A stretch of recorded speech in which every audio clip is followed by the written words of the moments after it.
Assalamualaikum warahmatullahi wabarakatuh. Perkenalkan, nama saya Sultan Al-Wazi, NIM E 2018-2047. Di sini saya akan menjelaskan tentang inflasi dalam perspektif ekonomi konvensional dan Islam.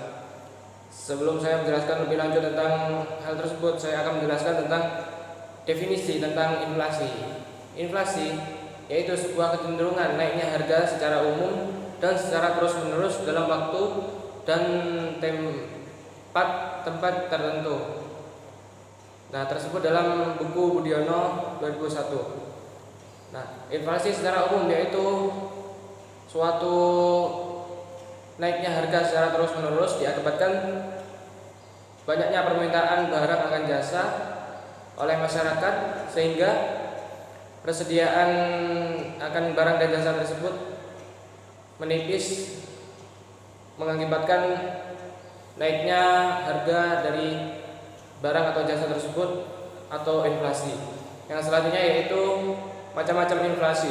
Inflasi terbagi menjadi 3, yaitu berdasarkan sifatnya, berdasarkan penyebab inflasi, berdasarkan asal inflasi tersebut. Yang pertama yaitu berdasar sifatnya atau laju inflasi. Inflasi merayap. Yang pertama, inflasi merayap. Inflasi merayap ini tergantung inflasi yang sangat rendah, yaitu di bawah 10%. Merayap artinya rendah atau inflasi dihitung antara 1 sampai 10% per tahun. Yang selanjutnya yaitu inflasi menengah atau galloping inflation. Inflasi ini tergolong inflasi menengah karena inflasi ini hanya dihitung 10 sampai 30% per tahun. Yang selanjutnya yaitu inflasi tinggi atau hyperinflation, yaitu inflasi tersebut tergolong super atau tinggi sekali, yaitu dihitung di atas 100% setahun. Yang selanjutnya yaitu berdasarkan penyebab inflasi. Yang pertama yaitu demand inflation atau inflasi permintaan. Inflasi permintaan ini ditimbulkan karena permintaan masyarakat akan berbagai macam barang terlalu kuat, sehingga mengakibatkan terjadinya inflasi atau lonjakan harga atau kenaikan harga dari barang tersebut atau barang tersebut. Yang selanjutnya yaitu cost inflation, yaitu inflasi penawaran. Timbul karena kenaikan biaya produksi atau berkurangnya penawaran agregatif. Yang selanjutnya yaitu berdasar asal dari inflasi tersebut, yaitu yang pertama domestic inflation. Inflasi ini berasal dari dalam negeri, yaitu contohnya ketika permintaan barang akan atau dari luar negeri atau keluar negeri banyak dan persediaan dalam negeri sedikit, maka akan terjadi kenaikan harga atau inflasi. Yang selanjutnya yaitu imported inflation, yaitu inflasi yang berasal dari luar negeri.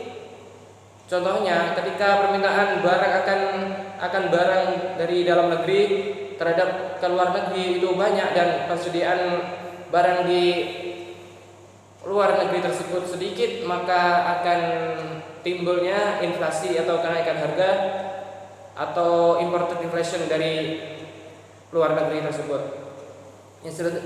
Yang selanjutnya yaitu sebab-sebab inflasi. Yang pertama yaitu inflasi permintaan atau demand push inflation. Hal tersebut disebabkan karena permintaan akan suatu barang akan masyarakat secara berlebihan, yaitu contohnya yaitu permintaan akan barang seperti daging sapi atau yang lainnya itu secara berlebihan, sehingga menimbulkan adanya kenaikan harga secara terus-menerus seperti itu. Yang selanjutnya inflasi penawaran atau cost push inflation, yaitu disebabkan oleh terjadinya penurunan total agregatif supply. Yang selanjutnya yaitu inflasi campuran atau mixed inflation, yaitu inflasi tersebut yang mengandung yaitu terdiri dari demand put atau cost put. Yang selanjutnya yaitu pembagian inflasi dalam ekonomi Islam. Yang pertama yaitu natural inflation. Nah, natural inflation ini diakibatkan oleh sebab-sebab alamiah yang tidak mampu dikendalikan oleh seseorang. Yang selanjutnya yaitu human error inflation, yaitu diakibatkan yang pertama yaitu korupsi dan administrasi yang sangat buruk sekali dalam perekonomian suatu negara. Yang selanjutnya yaitu yang kedua diakibatkan pajak yang secara terus-menerus atau secara berlebihan sehingga mengakibatkan keuntungan secara besar dan sangat buruk sekali. Yang selanjutnya yaitu dampak inflasi dalam perspektif ekonomi Islam, yaitu yang pertama menimbulkan gangguan terhadap fungsi uang tentunya. Nah, kenapa kok menimbulkan gangguan terhadap fungsi uang? Karena dalam ekonomi Islam, gangguan terhadap fungsi uang, inflasi tersebut sangat berpengaruh sekali terhadap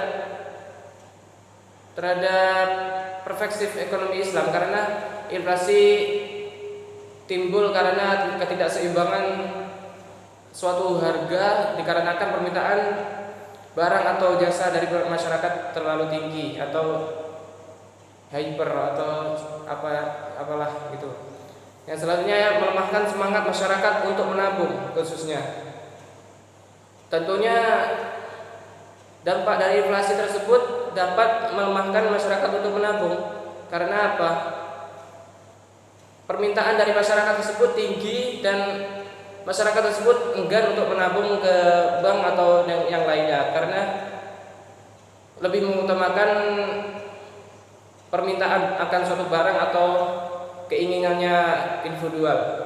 Yang selanjutnya yaitu solusi dari inflasi ekonomi Islam, yaitu yang pertama tentunya kita harus menerapkan kebijakan fiskal, yaitu kebijakan fiskal adalah suatu untuk menciptakan stabilitas ekonomi, tingkat pertumbuhan ekonomi yang tinggi atau pemerataan pendapatan sehingga terjalannya struktur yang stabil dalam masyarakat atau yang lainnya. Yang selanjutnya yaitu kebijakan moneter, yaitu kebijakan dari pemerintah untuk mendorong pertumbuhan dalam penawaran uang yang cukup untuk membiayai pertumbuhan potensi dalam output jangka menengah, potensial dalam output jangka menengah dan jangka panjang demi menstabilkan harga dan tujuan ekonomi Islam. Saya kira sekian tanggapan dari video saya ini, kurang lebihnya mohon maaf. Wassalamualaikum warahmatullahi wabarakatuh.